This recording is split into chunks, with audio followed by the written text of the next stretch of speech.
I'm delighted to be here, and I hope you don't expect me to tell you what's going to happen over the next 100 years in the Turkish economy, because it's hard enough to figure out what is going to happen over the next 25 years in the US economy.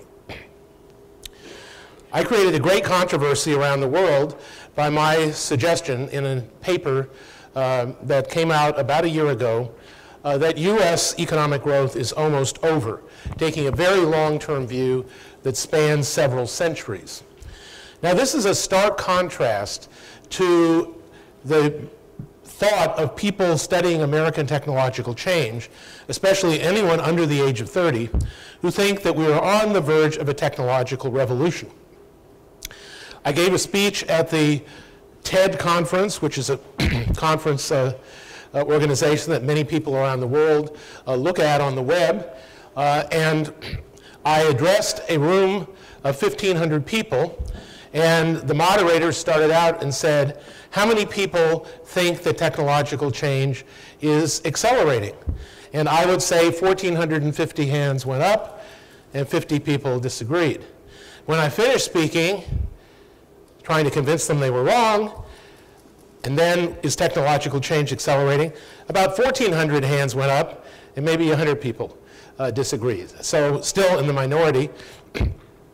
Then last June, The Economist blog, not the magazine The Economist, but their affiliate blog, ran a formal debate between myself and an MIT economist who's a big technological optimist. And I lost that debate 71 to 29%. So I hope I'll do better with you in convincing you that we have some problems about growth. There are two problems for the optimists. The first is that the US economy is being buffeted by very significant headwinds, and these are surprisingly uncontroversial, and they have nothing to do with technical change or innovation. And the other part of my story is that I don't have to predict the end of innovation at all. It turns out that the real slowdown of innovation, as you'll see in some charts in just a minute, occurred 40 years ago in the United States. Most of the productivity growth that was spurred by the great inventions of the late 19th century, like electricity and the motor vehicle, took about a century to play out. But after 1972, we have been missing the thrust of those great original inventions of the 19th century. And we have made a transition into a lower regime of growth. And you'll see how the headwinds and the growth story fit together as we go through. Now, why is this relevant for Europe or Turkey? The United States has set the technological frontier for the world since 1875. While Europe was distracted by 2 world wars and interwar chaos, such as the German hyperinflation and the Great Depression, Europe fell behind the United States in exploiting those great inventions of the late 19th century, of which the 2 most important were electricity and the motor vehicle. By 1950, after the destruction of 2 world wars, Western Europe, and I'm going to refer, when I say Europe from now on, only to the 15 original members of the common market as of 10 years ago, before the expansion of the common market that began in 2004. Europe made great progress in catching up from a mere 50% of the US level of productivity to much closer to 100% by 1995, and then fell back, as we'll see in some charts at the end. Is US growth almost over? The main contributors are the headwinds. And when we come back and ask, how relevant is this for Europe, we're going to say, which European country has less headwinds or more headwinds? And you'll see that there is a very strong possibility that a number of European countries, and I hope this will be true for Turkey as well, have significantly less important headwinds in certain categories and may actually be able to avoid some of the forces that are causing a slowdown in US economic growth. When we talk about the standard of living, the most common definition is real GDP per person. And just as a numerical coincidence, from 1891 to 2007, real GDP per person in the United States grew at exactly 2.0% per year. Now, it's a law of compound arithmetic that if something grows at 2% a year, it doubles every 35 years, it quadruples every 70 years. So something growing at 2% doubles every 35 years. What if growth fell so drastically that it was only 0.2? Well, then it would take 350 years to double. So Americans got used to their standard of living doubling every generation from that of their parents, and that is not going to be true anymore. It helps to put standard symbols on the main actors in this drama. We have real GDP, which economists since John Maynard Keynes have been forced to use the abbreviation capital Y. That was Keynes's choice, and those of us who've written textbooks find that there are very heavy consequences of trying to change from Y to say something reasonable like Q for quantity. So it's going to be Y. Total hours of work in millions or billions is H, and the total population is N. The population of the United States is now 313 million. So, of course, we don't care about the aggregate size of these numbers. We care about the ratios. We care about productivity, which is output per hour. We care about the standard of living, which is output per person in the total population. And those two can differ in levels and in growth rates by changes in hours per capita. So if you look at the equation on the bottom, and I promise you this is the only equation in the entire talk, the growth rate of income per capita will be equal to the growth rate of productivity plus the growth rate of hours per capita. Now, it is common over history, as societies become richer, that they choose to work fewer hours. They take longer vacations. The work week itself shrinks. For instance, in the United States, from 60 hours a week in 1900 to 40 hours a week since 1950. So the growth rate of H over N, the hours per capita, tends to be negative. So that means that typically over history, we will see that output per capita grows somewhat slower than output per hour. Now,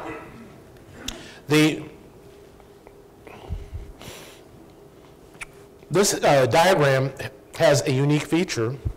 I'm not sure I've seen it before, but the width of the interval, the width of the bar, is proportional to the length of the interval. So this first interval, 1891 to 1972, is 81 years long. The next interval is 24 years long, from 1972 to 96. The next interval is only 8 years, 1996 to 2004. And the last interval is also 8 years. So, of course, over here the bars are narrow, and over here the bars are wide. For this first 81-year period, here we have the typical relationship of a small annual shrinkage in hours per capita, so that the red bar, which is the standard of living, output per person, grew somewhat slower than productivity. And if you look up here, this is an important number. 2.3 was the annual growth rate of productivity that we achieved over the 81 years shown there. Now we have the next period, very distinctive. All these periods have a characterization. As you'll see, the first period is the one that had the big impact of what I call the great inventions of the 19th century. The next period exhibited a sharp slowdown in productivity growth, but also a reversal, a growth in hours per capita that was due to the entry of women into the labor force. This was the key period when women went from being at home to being in market work, and that allowed per capita income to grow slightly faster than productivity. Then we had this miraculous period in the late 90s, sometimes called the dot-com boom, when the internet and web commerce were invented. And here we had a remarkable upsurge of productivity growth, but the bottom began to fall out of hours per capita. And so income per capita in that 8-year period was not as high as it had been in the pre-1972 period. And then everything went rotten after 2004. Productivity growth was the lowest of any of the 4 periods. Hours per capita declined at the amazing rate of 1% per year. And as a result, we've had virtually no growth in output per capita, the red bar.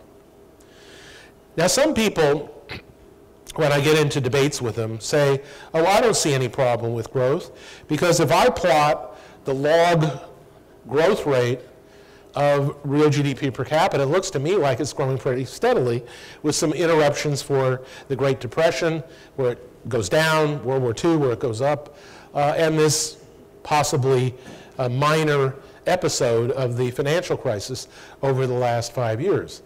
And indeed, if this is a log scale, so if you run a straight line through the history, it looks pretty clear that throughout most of this period, the 2% line seems to be valid. But I want you to focus on what we're plotting here. This starts in 1891.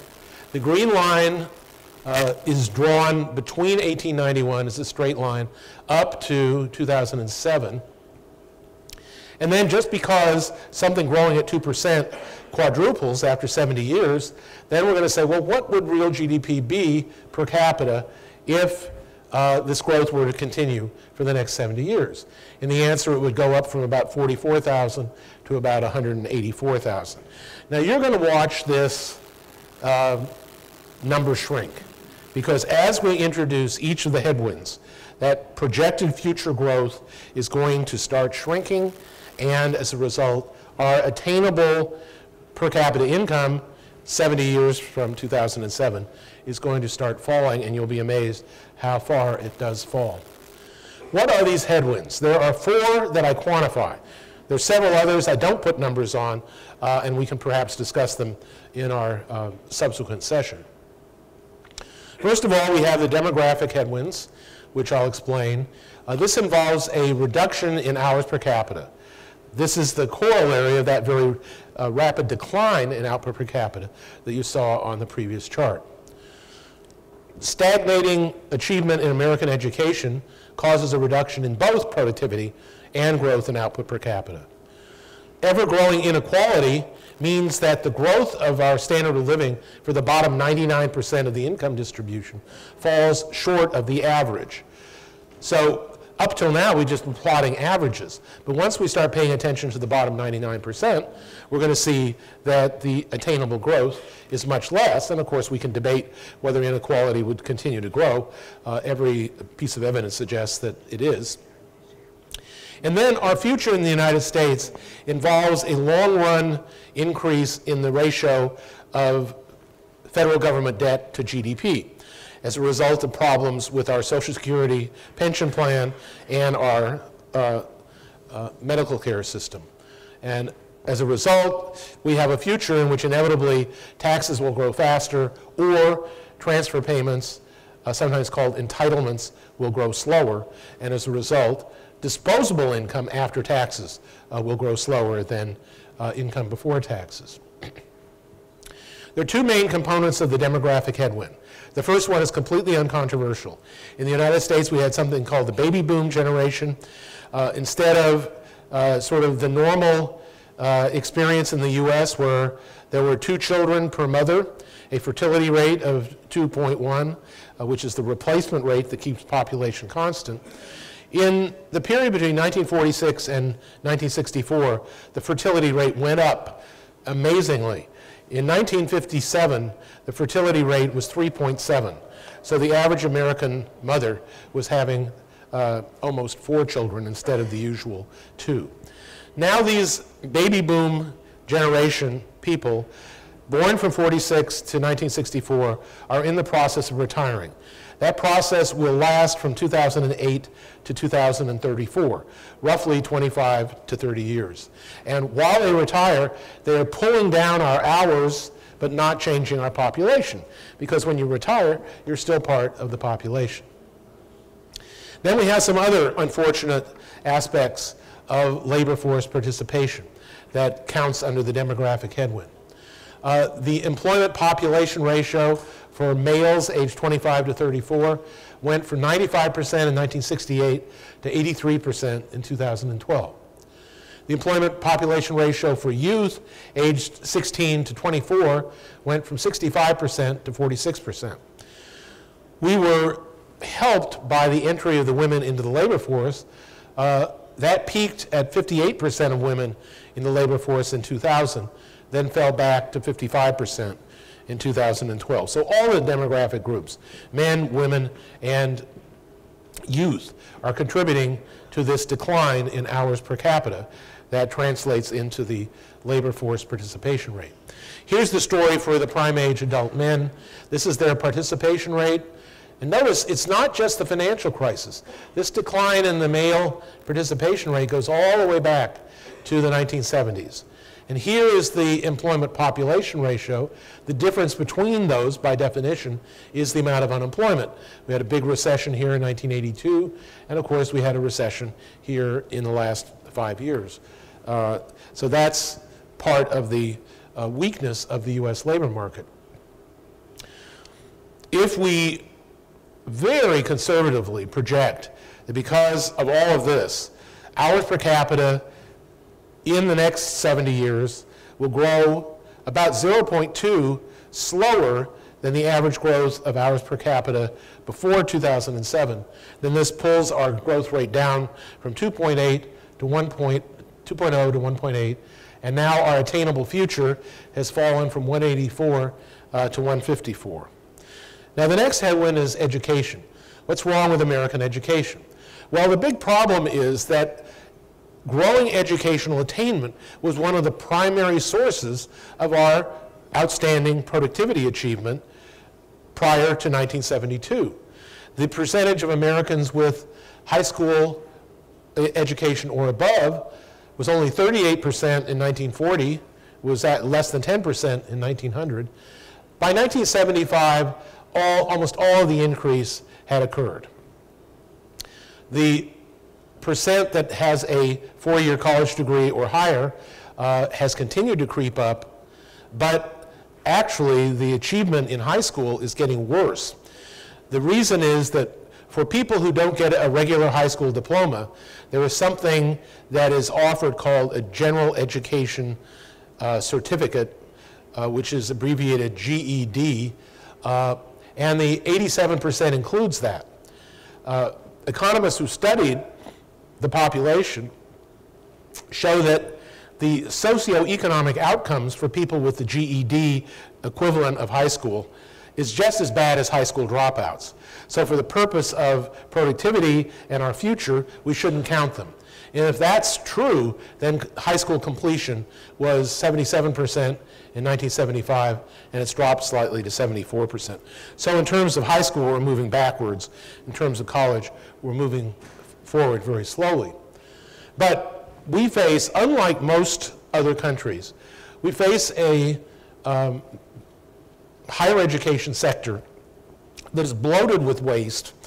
There's an arms race between every university in how many football stadiums they will build and all of the non-instructional expenses that they are encountering. And as a result, the price of higher education since 1972 went up 3.7 times, almost 4 times as fast as overall inflation. People are still going to college, but in doing so, they have accumulated $1 trillion in college debt. And this is changing the lives of young people. They're postponing marriage, they're postponing formation of households. And then the PISA International Rankings of secondary schools, where countries like Singapore, South Korea, Finland tend to be in the top positions.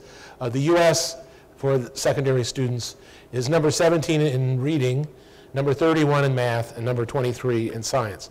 So our expensive educational system is not producing results. And as a result, I'm going to drop, and this is a very uncontroversial number held in common with most growth experts in the United States, about we need to subtract 0.3 as we contrast the great achievements of the 20th century with the stagnation of education now. So that brings us down to 1.5. It brings the attainable future down to 125. And then we have something that everyone agrees is much more of a problem in the United States and perhaps in the UK than it is in most other parts of the world, and that is inequality. Here are people lined up at a soup kitchen, and this is not in the Great Depression. This is now. Over the 15 years before the financial crisis, the average growth in real income was 1.3, but the average growth for the bottom 99% was 0.75. So that's a gap of more than half a point per year, where the bottom 99% are falling short of the average. And indeed, during this period, the top 1% of the income distribution received 52% of all of the extra income. And that share gained by the top 1% is even higher in the last 4 years. Why has there been so much of growth in inequality? There are different stories at the top and the bottom. At the top, we have the absolutely unbelievable increase in the pay of major league sports stars due to the spread of cable TV and the fact that every game is now available on TV. And these advertising dollars spill over to the teams, and then the players bargain away most of the gains to the team owners. And so as a result, we have, in the case of baseball players, average annual real income growth of something like 10%. There are superstars in entertainment due to the increasing worldwide popularity of American media. We've had the unregulated explosion of the finance industry. We've had chief executive officer compensation go off the charts because they have been compensated with stock options in an era of generally rising stock prices. In contrast, at the bottom, we have wage stagnation, partly due to the decline in the real minimum wage, the decline in the labor unions, which in the private sector in the United States have almost disappeared. Globalization, which is our introduction stated, is a major force for every country in the world. But in the United States, we've had a wave of imports from China that caused a loss of 3 million jobs in manufacturing even before 2007, and then as many since 2007. We have outsourcing, very popular for American companies to move their plants from the United States to Mexico, where the wages are lower, but the transport costs are still minimal, and the goods can be imported very rapidly. Research shows that immigration of unskilled workers is surprisingly unimportant in causing growth in inequality. But we've got some new problems that have emerged in the last 20 years. Back in the mid-1960s, Pat Moynihan, who later became a senator from New York, wrote a devastating report on the socioeconomic conditions of the black population. Now, a controversial social scientist named Charles Murray, in a new book called Coming Apart, has shown that exactly the same kinds of changes are happening in the bottom 1/3 of the white population. He names this part of the white population Fishtown, which is a poor area of Philadelphia. And here are some of the sociological facts. In every case, Charles Murray presents charts that uniformly go from 1960 to 2010, a span of 50 years. And here's what happened over those 50 years. People aged 30 to 49% married went from 85% to 48%. Percent never married in the same age group went from 8% to 25%. The divorce rate in the same age group went from 5% to 1/3. Most stunning, the percent of children living with both biological parents when the mother is age 40 went from 95% in 1960 to barely 1/3. And what that means is that we have a huge number of low-income white children growing up without both biological parents in the household, and that is a sure predictor of future high school dropouts and a lack of productivity growth coming in the future from these children. Also, another problem we have is that the percent of college graduates who are female has now reached 60% in the United States, only 40% of males, so we're getting a shortage of well-educated males to marry the well-educated females. Well, if you take the income inequality and you notice that it's still growing, that's a big chunk. That brings us down from 1.5 to 1.0. Our attainable future is down from 184, where we started, to 88,000. But we're not done, of course. We have to stabilize the ratio of debt to GDP.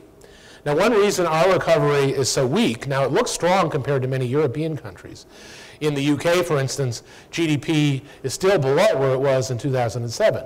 In the United States, it's above by a fair amount, but not enough to make income per capita higher. Well, part of the reason that the recovery has been so weak is the ratio of household debt or liabilities to disposable income grew to 133% in 2007. Now it's back, but nowhere near where it was in 1995. And much of this reduction in household debt has been through defaults and foreclosed mortgages, not from diligently repaying the debt itself. Students, I've already said, all of that debt delays marriage, compromises occupational choice. Now here's a chart showing the whole history of the federal debt to GDP ratio going back to 1940. Here's World War II. We never did pay off the debt from World War II, but remember, this is nominal debt divided by nominal dollar GDP, which of course grew rapidly, and inflation also inflated away some of the debt. We had a brief period in the late 1990s during the stock market boom and the productivity boom when the debt GDP ratio came down. The Great Recession caused it to go back up, and this is from the Congressional Budget Office, the official arbiter of the debt GDP ratio. It appears that we're safe. We're not going to get any further rise in the future, but that is heavily contingent on an overly optimistic GDP forecast. But even the Congressional Budget Office, when it looks out further, and this goes from 2000 to 2038, we're going to have a big debt problem coming in the future because of our entitlement programs, Social Security and Medicare, both of which are projected to run out of money by the end of this chart. We're going to have some combination of higher taxes or slower growth in transfers, and that's the last of the headwinds, brings us down to from 1.0 to 0.8. Now our attainable future is down to 76,000. So it's time to switch gears now and talk about innovation. We started with the green line. Here's where we were at the end of last year. Here's where we would have been if we had grown at 2%. Here's where we would have been if we'd grown at 0.8. That's my pessimistic line that I just arrived at. But here's the actual path of real GDP per capita. So at the moment, we're well below not just the optimistic path, but the pessimistic path. In fact, we're 13% below the historic trend as we speak right now. So now we're going to pretend there are no headwinds and just look at innovation. So let's start with this diagram that now should be familiar, and let's focus on productivity. Because ultimately, when you think about it, productivity growth is created by innovation and education. You say, well, whatever happened to investment? Well, the investment is endogenous. If we innovate a lot, we'll invest a lot because we need new machines to put all the innovation into effect. A famous economist summarized this in a very nice way more than 50 years ago when he said, if we had investment with no innovation, all we'd be doing is piling wooden plows on top of wooden plows. In other words, ancient technology on ancient technology, of course diminishing returns would set in and we'd have no investment at all. Much of the investment that we see is on things that have been invented within the last several decades. So let's focus on productivity. Here, these are exactly the same numbers we just looked at. I just highlight them with slightly different colors. Green is go-go, and blue is, I've got the blues. So we had go-go economy for 81 years. Then we got the blues for 24 years. Then we invented the internet and e-commerce, and we had go-go, but only for 8 years. And now we're back in the blues.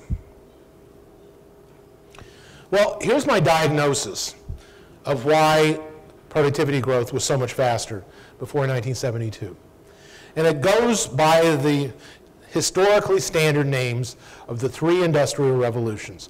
The first one happened in the UK at the end of the 18th century. Started with the steam engine, cotton spinning and weaving, and then as we move into 1825 to 1850, we had the railroad, steam-powered ships, and a generalized shift of things made out of wood to things made from iron and steel. The big industrial revolution was the second, and I'm going to show you how many different dimensions of innovation occurred during the second industrial revolution, at least 5 dimensions, and they continue to have their impact through 1970. Now, the third industrial revolution, if you start from the original mainframe computer, started more than 50 years ago. The problem is it's only one-dimensional. It's computers, Moore's law, everything gets smaller and smaller. We marry communications in the computer, we get the internet. We marry the cell phone and the computer, and we get the smartphone. We're still running along that one dimension. So what are these great inventions? In my view, they caused productivity to grow at 2.3% for really the whole century before 1972. And many of the benefits of the second industrial revolution have never been measured. And overall, the third industrial revolution has produced about a third the cumulative productivity gains as the second. And we see this if we just take the period before 72, we average together the whole 40 years since 1972. The area of the blue box is about 1/3 the area of the green box. Since the second period is half the length of the first, if innovation had been as important in the second period as in the first, then the blue box would be half the size of the green box. Instead, it's only 1/3. So what were some of these great inventions? If you wanted to read at night before 1879, you had to use a lamp that was fueled by kerosene or gas. They emitted odors, indoor pollution, the light was very dim, and it was very hard to control, and was the cause of fires. Just overnight, within 50 years, almost 100% of urban America had electricity running into the home. Elevators created skyscrapers. Here's the Chrysler Building in New York, finished in 1930. Electric hand tools and machine tools replaced handwork, and we got electric streetcars, the elevated trains in Chicago, and the New York subway. Of course, America was not alone. London subway came even earlier than the New York subway, but was greatly expanded as a result of electricity. The internal combustion engine got rid of the horse. The average horse produced 20 to 50 pounds of manure and a gallon of urine daily. Cars may produce pollution, but they don't produce that kind of pollution.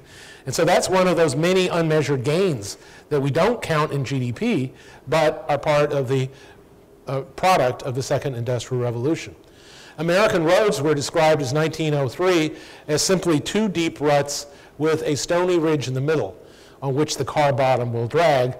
Of course, there were very few cars in 1903.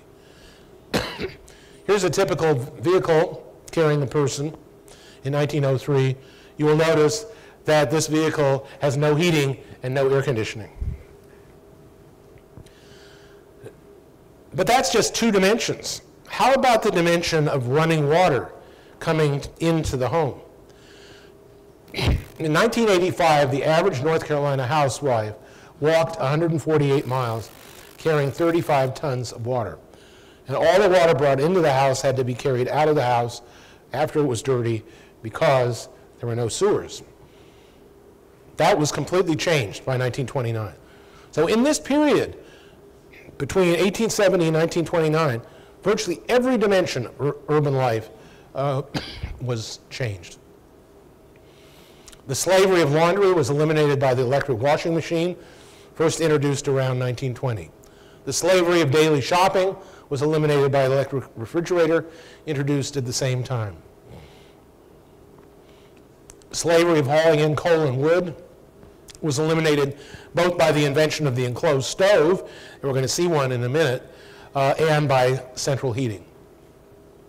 By 1929, starting from zero, in 1870, virtually all urban homes in the United States were networked with 5 different connections: electricity, gas, running water coming in, waste pipes taking out the sewer, and telephones.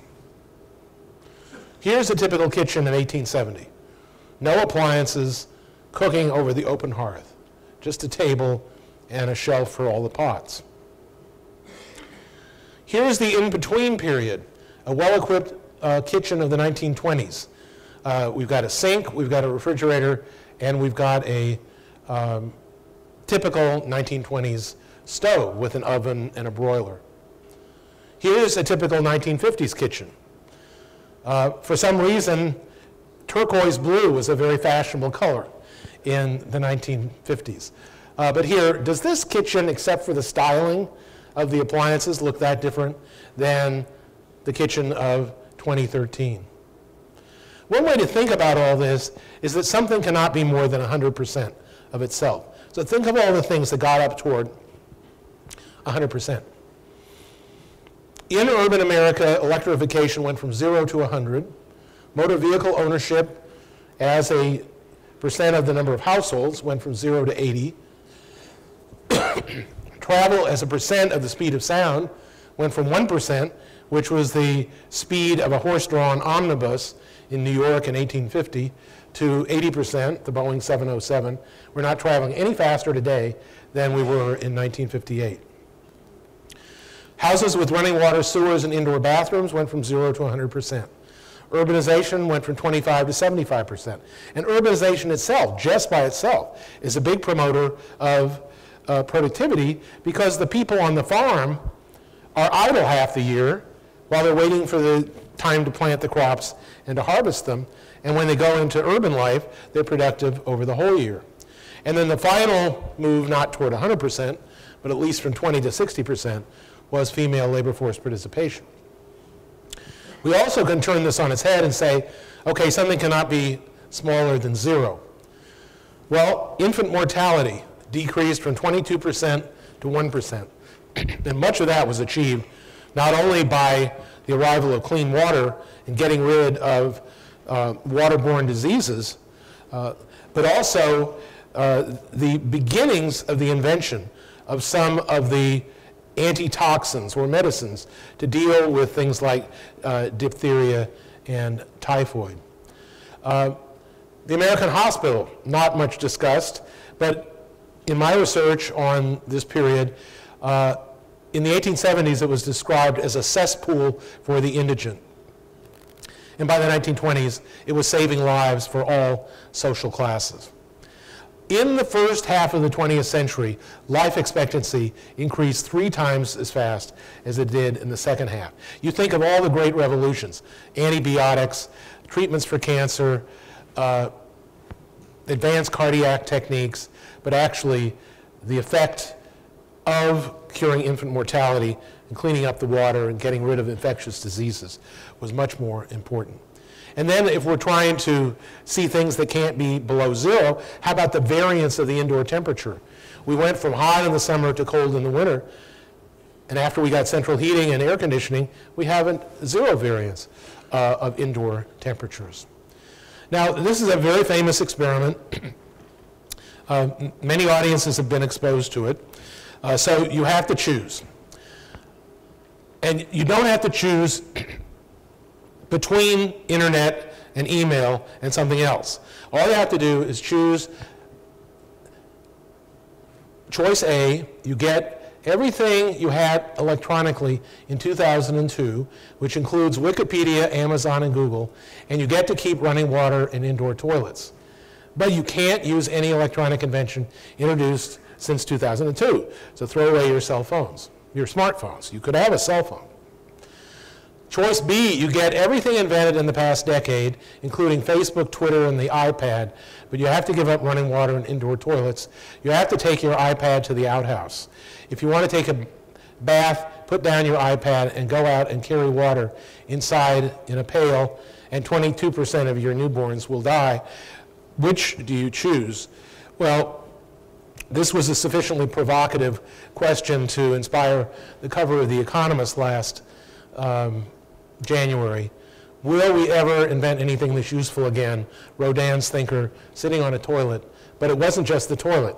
It was the combination of the running water and the waste pipes and the elimination of carrying all the water both in and out. We had an experiment just about a year ago called Superstorm Sandy, which hit coastal New Jersey and New York. And several of my friends who are professors at Princeton experienced the following. They had no electricity, no running water, no cooking, no hot water, no hot showers, no heat because the thermostats didn't work, no gasoline was available because there was no electricity for the gasoline pumps, and worst of all, they couldn't recharge their iPhones.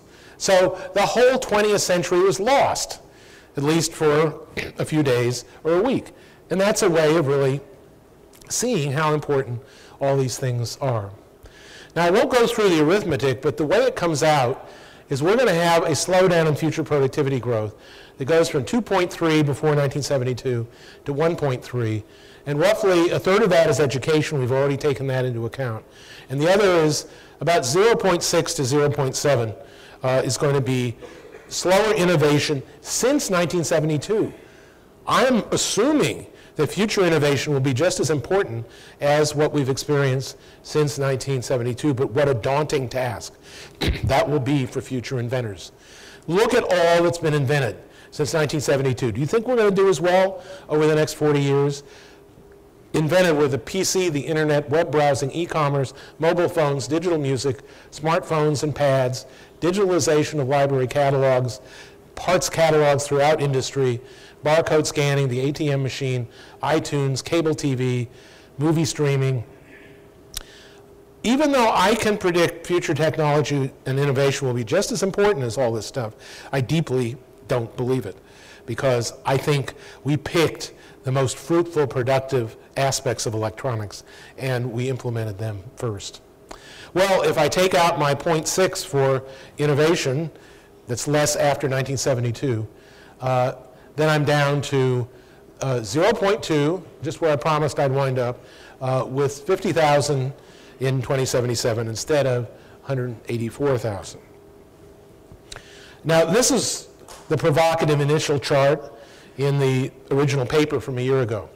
The best historical research on the UK suggests that in the 400 years before 1700, productivity growth was 0.2. It gradually increased. I changed from the blue line for the UK to the red line for the US at 1900, just about the time the US caught up in its per capita income to the UK. Then this was a projection made 5 years ago of future growth in per capita income of 1.4. Well, we're way below that now, so we're down here somewhere. And so then fancifully I got mischievous and I said, well, what if future growth eventually turns out to be like the UK? And we wind up with this. That's provocative. It's just intended to make you think. And remember, I only got to 0.2 by singling out the bottom 99%. But I do believe that most of us care about the bottom 99%. I won't linger over this. This translates from income per capita to total growth in GDP, which of course most industrialists and most business firms care more about, because this shows you the total expansion in your market when you include population growth and growth in income per capita. And we wind up here for the next 20 years, roughly half the income growth or GDP growth that we had before 1972. Now I'm going to finish by comparing Europe with the US and use the same equation. Remember I said you'd never see another equation? Well, this is just the same one. So I kept my promise. Here's a summary of the history.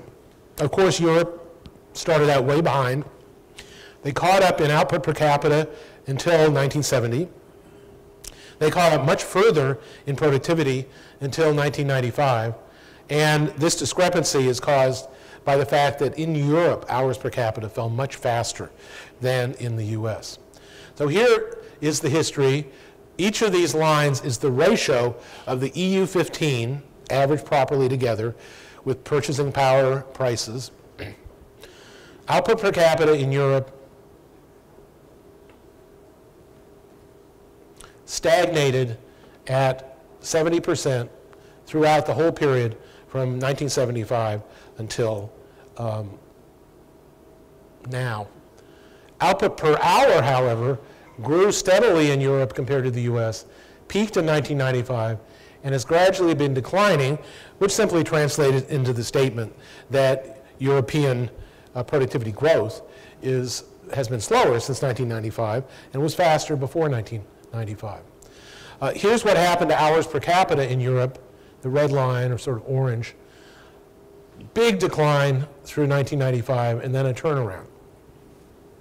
So the big decline combined permanently higher unemployment after the mid-'80s, relatively low labor force participation, the delayed entry of females into the labor force, especially in Southern Europe, and the efforts, especially in places like France, to provide longer vacations and also shorter working hours.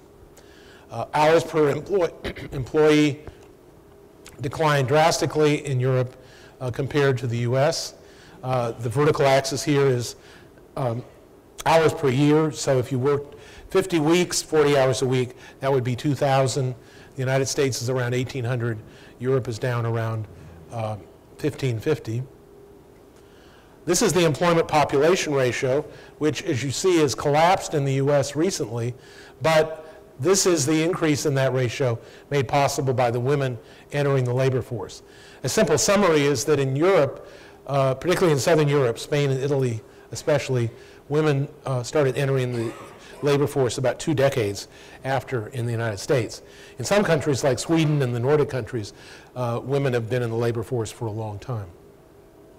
Then just to repeat, this is the growth rate of productivity in Europe compared to the US. So compared to all of these rapid rates that we got used to in the past, the US is down to just about where my long-run prediction sets it, at 1.3, and Europe is way below that, way below 1%. Again, this is the 15 Western European countries. Here's the growth rate of output per capita. Obviously, the growth rates are similar because the ratio of the levels has not changed, as shown. This just repeats the chart we saw before. The growth rate is the same, then the ratio of the levels, the green line, is the same. Where does Turkey rank? Is it immune to the European productivity malaise? Well, I looked up. The easiest place to find this is the OECD Economic Outlook, Table 12. And for the period since 1995 to 2012, here are the annual growth rates of productivity. The US, 1.47, and that combines the dot-com era of good productivity growth with the recent past of very poor productivity growth. Europe, Euro area, about half the US.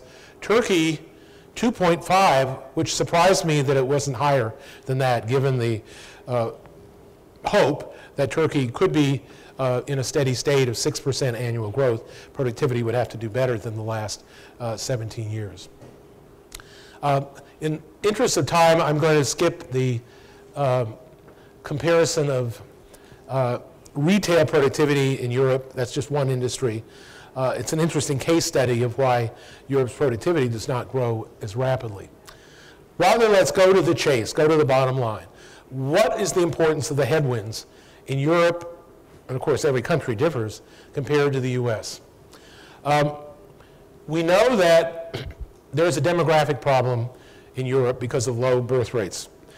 Some countries more than others. It's predicted that by 2050, the population of Germany will have declined substantially and will have been overtaken by the population of the UK. For instance, the population of Russia, of course, is already declining, Japan, and Italy. But as far as I know, there is not the same kind of socioeconomic decline in the bottom third of the native-born or white population in the case of the US. In many countries, education scores are higher, and college is much more affordable. Now, just as close to the United States as Canada. I mean, here's a comparison. Tuition at Harvard per year is about $42,000. Tuition last year at the University of Toronto, if you're a Canadian resident, was only $5,600, only about a fifth as much, no, more like a seventh as much as at Harvard. And I'm sure in your own experience, both in European countries and in Turkey, you know that it's much less expensive to go to college than in the US. Inequality and poverty are less serious in most of Europe, changing in different ways, with the Anglo-Saxon countries typically having growing inequality, and some other countries like Sweden and France avoiding it. At least in Northern Europe, debt problems don't exist in the same way as in the US or in Greece or in Italy or in Spain. What little I read about Turkey suggests that your debt to GDP ratio is remarkably low and not a source of current fiscal problems. So the conclusion is I'm not predicting a sudden cessation of innovation, just that innovation will continue at about 2/3 the rate that it has grown over the past century and a half, and that breaking point is not now, it's 1972. The US has very substantial problems of an inefficient education system, a very inefficient medical care system. Compare Canada and the US. If we had the same share of medical care expenditures in GDP as Canada, we would save $1 trillion a year in the US. And what is the Canadian ranking in life expectancy in the world tables? It's number 4. What is the US? It's number 38. And this is entwined not just with our dysfunctional, ill-conceived medical care system, but is also related to the extent of poverty in the US. There is a part of the US population that is simply not getting medical care at all. So it's time for some skeptical questions, and I look forward to our subsequent discussion. Thank you.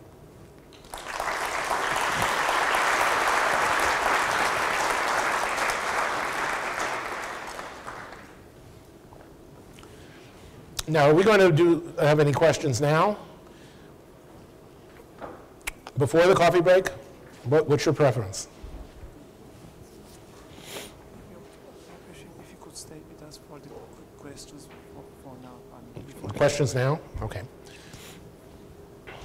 Can you turn up the lights so that I can see everyone?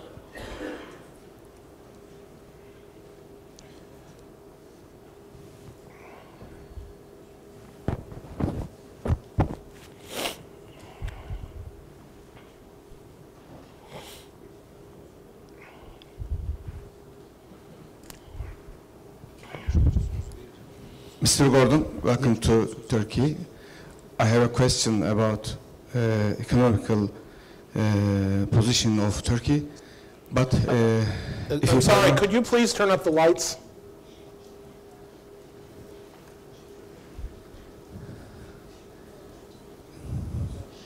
If you permission to me, I explain Turkish. If you permission to me.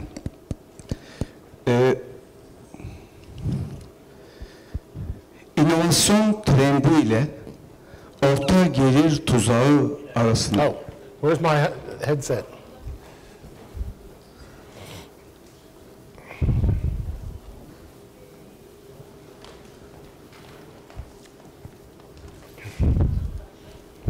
I thought it was my hearing that I couldn't understand.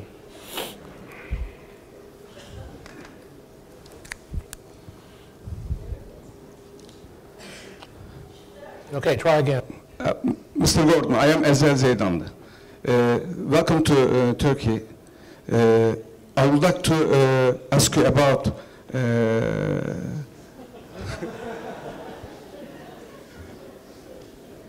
sorry about.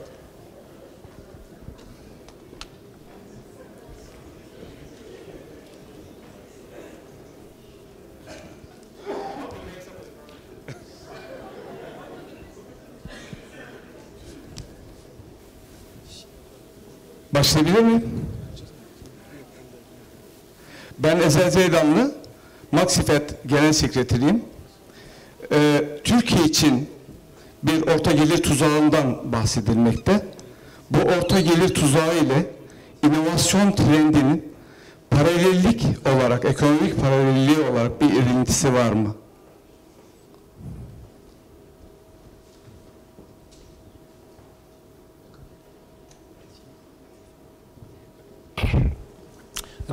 The question is there a relationship between what is called the middle income trap in Turkey and innovation?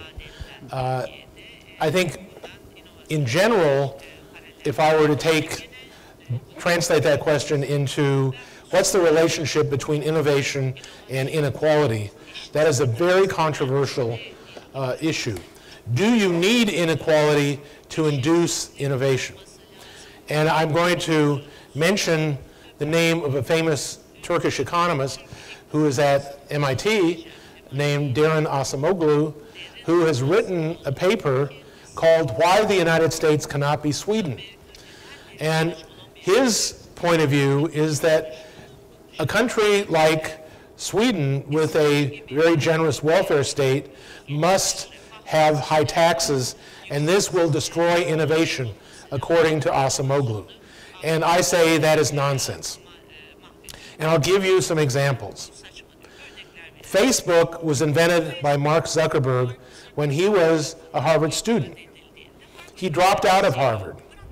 Do you think the reason he invented Facebook and then dropped out of Harvard was conditioned on looking at the tables of the personal income tax when he was 20 years old? No, of course not. People invent things because ideas come to them. And there are plenty of incentives that can reward people later on.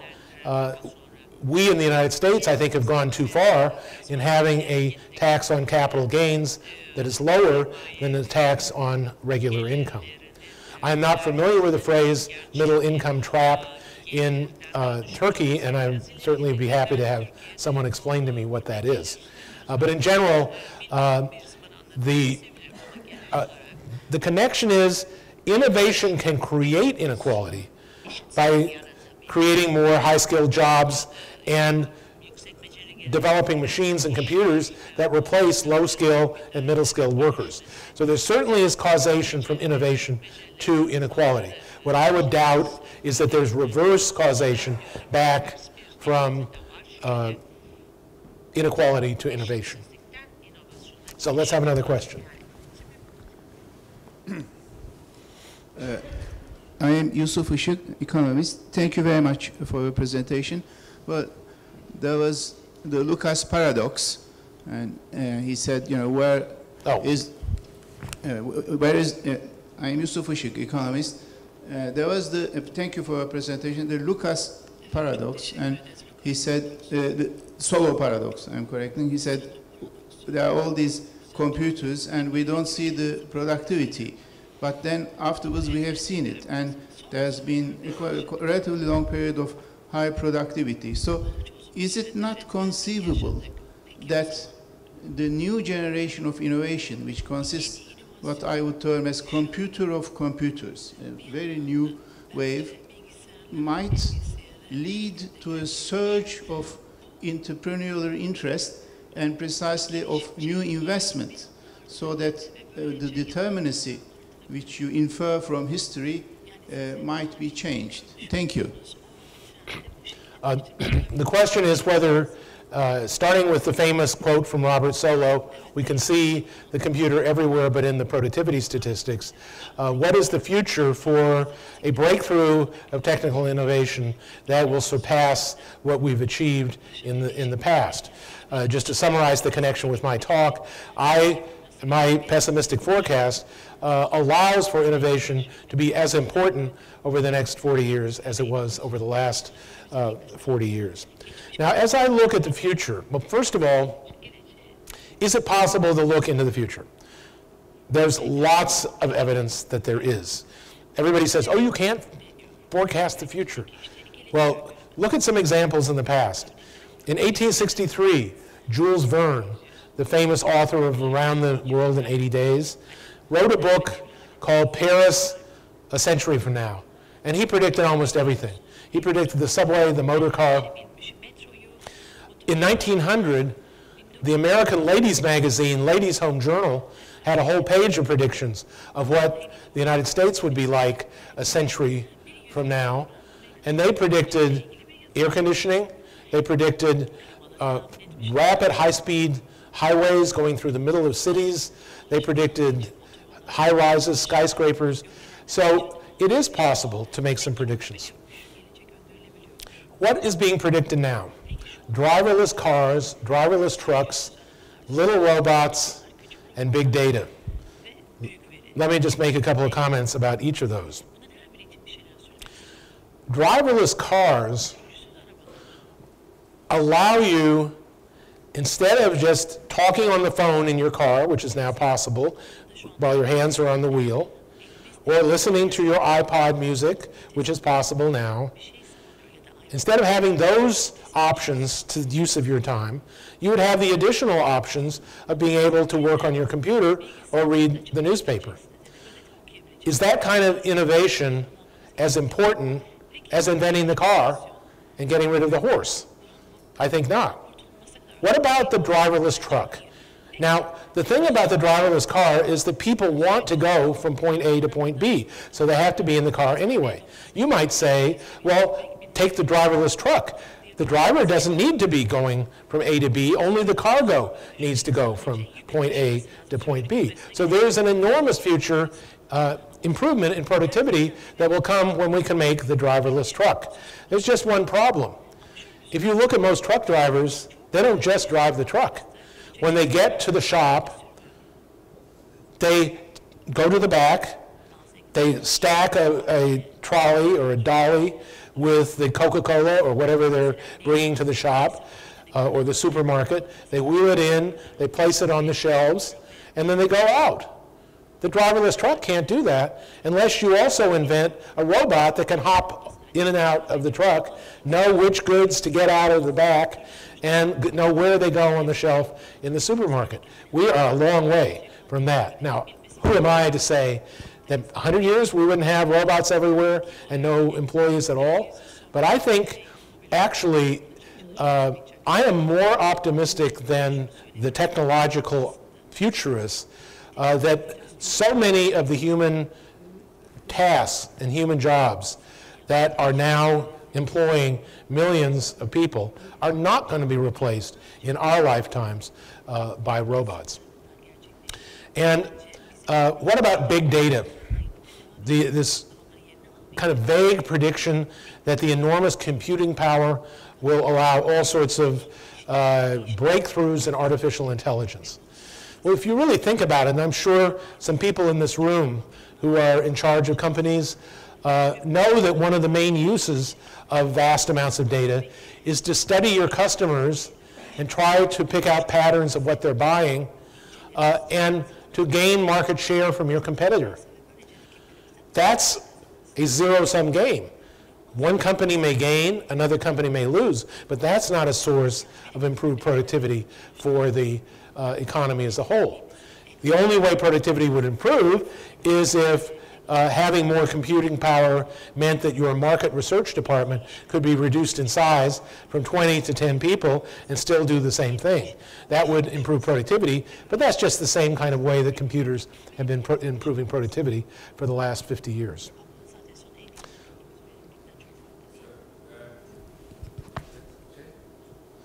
Thank you for your interesting lecture. My name is Mustafa Koçak, Gedik CEO. I'd like to ask you about the role of the immigration, educated immigration, which we all know post-Second World War, the American innovation and productivity increase has been strongly contributed by the numbers of scientists, Chinese recently, has been contributing to this one. Do you think that US is losing the charm that the educated population, educated immigration is getting less and less, and this is also contributing to your pessimistic sort of analysis? The question is, we know that much of the scientific knowledge and innovation that the United States has achieved, especially since the mid-1930s, has been achieved by immigrants from Europe, more recently from China and India. Do you think America is losing its allure for such immigrants who are innovators? Remember that the role of immigrants in the United States in creating industries goes way back before the immigration of Jewish scientists from Europe in the 1930s trying to escape Hitler. Two remarkable industries in the United States were founded almost entirely by Jewish immigrants who were not fleeing from anything, but found the United States an attractive place to go. Those are the motion picture industry. Most of the heads of the movie studios, like Metro-Goldwyn-Mayer, Samuel Goldwyn, Louis B. Mayer, those were all Jewish immigrants who founded Hollywood as we know it today. Most of the songs that make up what we call the Great American Songbook, written by Gershwin, Rodgers and Hammerstein, and many others, all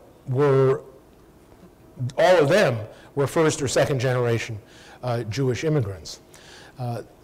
In more recent years, it's been said that about 20% of the jobs in electronics companies have been created by firms founded by English or Chinese immigrants. Well, I think if you wanted to take a poll and get agreement on anything among American economists, and even most, I think, American politicians, it would be on the need to raise or even eliminate visas for high-skilled immigration. And more generally, if we have a demographic problem that our population is aging, there are two basic ways of dealing with it. One is to raise the retirement age and index it to life expectancy. That's something I've been in favor of for a long time, and that would instantly, if gradually implemented, solve the future financial problems of Social Security and Medicare without any need to raise taxes. The age for claiming basic pension benefits in the United States was determined by a commission headed by Alan Greenspan, the former head of the Federal Reserve. Back in 1983, 30 years ago, they decided that gradually the age for receiving full Social Security benefits would increase from age 65 to age 67. Since then, life expectancy has increased not by 2 years, but by 5 years. So if we had decided 30 years ago to gradually inch up the age for full eligibility along with life expectancy, then we wouldn't have any problem at all. And the same is true across Europe. Most of Europe have retirement ages that are much too young and create a problem. But the other solution to the demographic headwind is to greatly open up the doors to immigration, not just of the skilled engineers, but more generally across the board. The United States still is a beacon for people from around the world. It still has the world's best university system, albeit way too costly, but in terms of quality, there are many, many more people who would like to come to the United States than are allowed to. The legislation to open up more legal immigration is one of the many casualties in Congress of this absurd political stalemate that we face today with the government being shut down. Over here? Sorry. I think it was my turn. Mr. Gordon, thanks for a good presentation. My name is Hakan Aytekin with KPMG. Two quick questions. One, You did, I think, in your presentation, mention some European countries that could surpass United States. I kind of thought that would be the GDP level. Do you have any particular countries that you have in mind that could do that in the long term? And how would you put China and Japan or other Asian countries in that comparison? And the second point that I'm hearing from your presentation is that this pessimism approach, I guess the next 60 years in the US economy, people's income will pretty much not going to change in total because of these headwinds, is because of these fundamental innovation that you're not seeing or foreseeing to occur in the near future, which means that something in the basic sciences must come into play to come in such a way that maybe it's quantum mechanics or whatever it is that will make such a big change in people's lives that the innovation will then become as it was in the mid-1850s, I guess. When that situation comes into mind, what we see is the war becomes the predominant enabler, perhaps, of innovation. So if does such pessimism could point to a major war in the world that I guess if you look at history, we never had a period where we didn't have a major war in human history. What do you think about that? Thank you. Well, as I understand European history, we did not have a major war between 1815 and 1914. A century is long enough to disprove your contention. There was a brief war between, called the Franco-Prussian War in 1870 and 71, but that doesn't count. I discount the likelihood of a war. There's a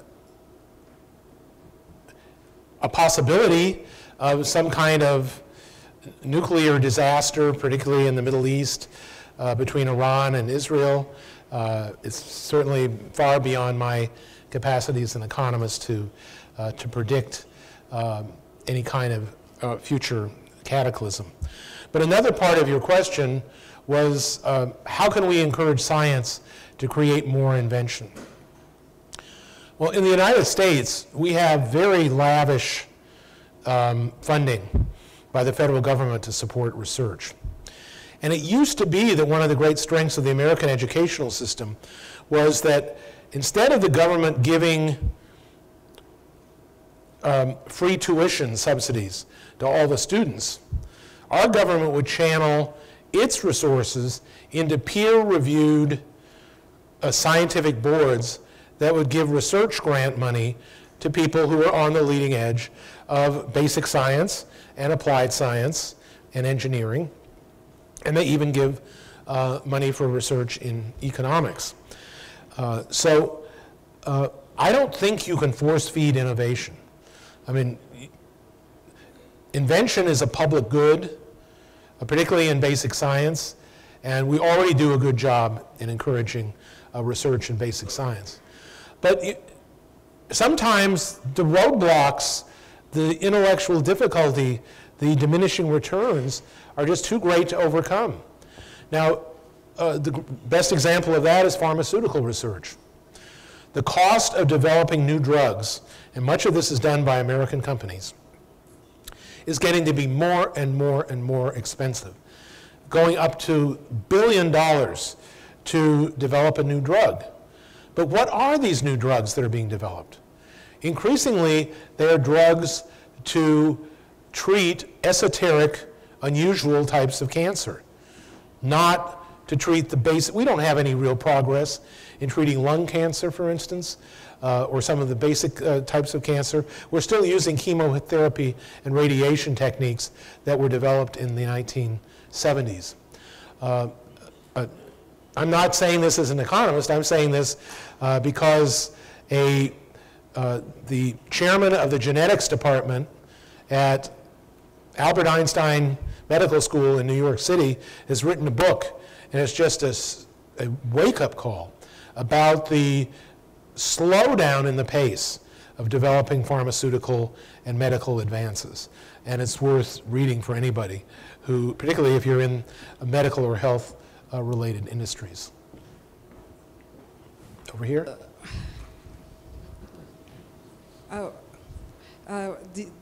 Dear Professor,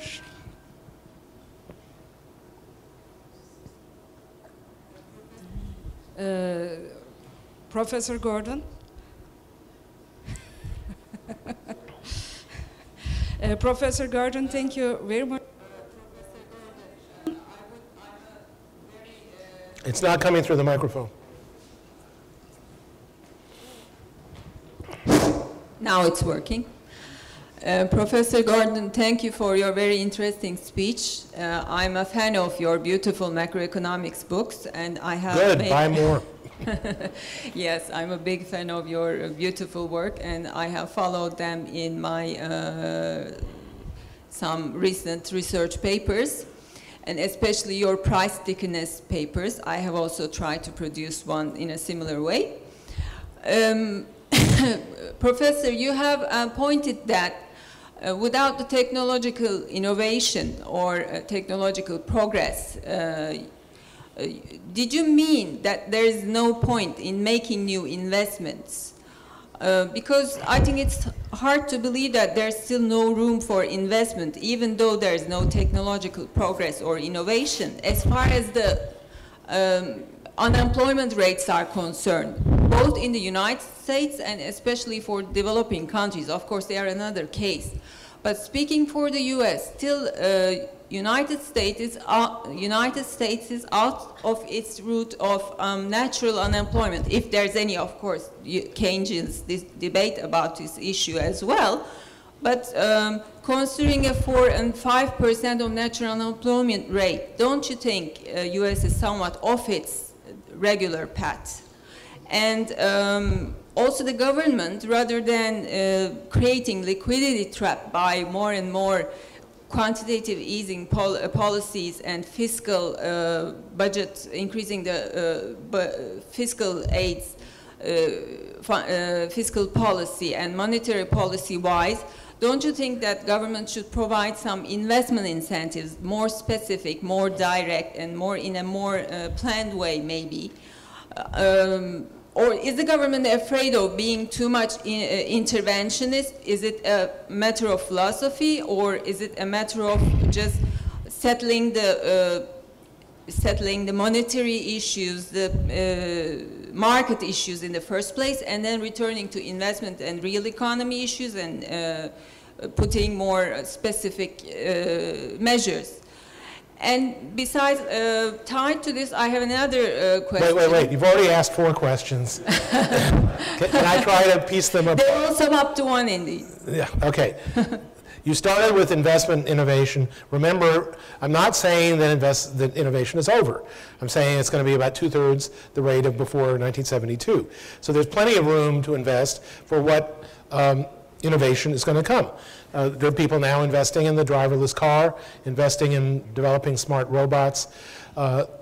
It's just that, to take an example I think everybody would be familiar with, back in the 1990s, technological change was happening so fast. You had to replace your laptop every 3 years because it would not be powerful enough to run the newest version of the software. In the last decade, now you can replace it every 4 years, every 5 years, because the technology, the speed of the laptop has gotten about as fast as it needs to be to handle the software that is being used on it. That means that the need for investing in new replacement computers, which is part of investment, is less than it was before. If we look at total U.S. investment in information and communication technology as a share of GDP, today it is still a smaller share than it was in 2000 at the peak of the dot-com boom. Your next question was about the natural rate of unemployment. I have done some research this past summer and am sorry to report that just to define what this means, what is the sort of normal unemployment rate that is consistent with steady inflation? If you let the unemployment rate go too low, you get faster inflation. If you have the unemployment rate too high, you waste resources and inflation slows down. So what's that magical normal rate? As of 2006, it was about 5% in the United States. And I think you mentioned numbers like 4 or 5 But unfortunately, since then, it has crept back up. And my new working paper, which is available at the NBR website, suggests that it is now up to 6.5%. And the reason for that is that the difference between now and 2007 is that we have a much bigger share of our unemployed who are unemployed long-term. And in our definition, that means unemployed more than half of 1 year. Short-term unemployed have been unemployed without work for less than half a year. And it turns out that the influence of unemployment on inflation primarily works through the short-term unemployed. The long-term unemployed lose their connection from the labor force. In a recent experiment, some economists sent out resumes, job applications, to hundreds of firms, and they sent out two types, otherwise absolutely identical. One type of resume showed a 1-year gap in work experience due to unemployment. The other showed, let us say, a 2-month gap since the loss of the last job. Overwhelmingly, the employers contacted the people who had the 2-month gap and hardly contacted at all the people who had the 1-year gap. So these people are increasingly being discriminated against for either real or imagined loss of skills. Then your next question was about the interaction of monetary policy and quantitative easing. Unfortunately, at the moment, the Federal Reserve's traditional role, which is to push down interest rates, can't work because the short-term interest rate has been at 0 now for almost 5 years. So what can the Fed do? It can try to push down long-term interest rates. But it doesn't control the long-term interest rate. Instead, all it can do is try to buy as many long-term bonds as possible, thus putting downward pressure on the long-term interest rate. But as we've seen, overwhelmingly, the long-term interest rate, which is set in auction markets and financial markets, depends on what people think the Fed is going to do later. So when Bernanke gave a speech, and I think everybody in Turkey knows about this because this had a big effect on the exchange rate in Turkey and in India and a number of other countries, when Bernanke made a speech in May saying that we may taper the quantitative easing as early as September. Well, the bonds were sold, interest rates went up by a full percentage point, showing that it's the expectation of what the Fed says it's going to do that matters rather than what the Fed actually does. The only advantage I can see in continuing quantitative easing is that it allows fiscal policy to be more stimulative because you're buying more and more of the government debt and sticking it inside the Federal Reserve. So it no longer counts as debt owed to the public, owed to the private sector, which is the form of debt that is harmful in the long run. And we certainly do not at the moment have an inflation problem that would keep them from doing it. So there is a component, very important people like Janet Yellen, who may be the next chairman of the Fed, who believe that they should continue the quantitative easing. But it is not an easy picture to think of policies that would have a big impact, even if you were the dictator and didn't have to worry about Congress. And one more question. Do you see any areas, any potential technological paradigms like another dot-com bubble or any IT reform or in any other sectors that may blow up in the United States, that may come up as another technological revolution? Any potentials in the United States? I listened any to prospects? Okay, the question is, do I foresee any great new form of technological innovation? And by that, you know, inventing the computer and then all the progress we've had in making the computer ever more powerful and smaller is an example of a major, what is sometimes called a general purpose technology that can take on many forms in many different industries. Of course, electricity and the internal combustion engine and the steam engine before that were the ultimate general purpose technologies. I do not hear anybody now talking about something equivalent to a new general purpose technology on the order of magnitude of electricity or digitalization, computing itself. Thank you very much.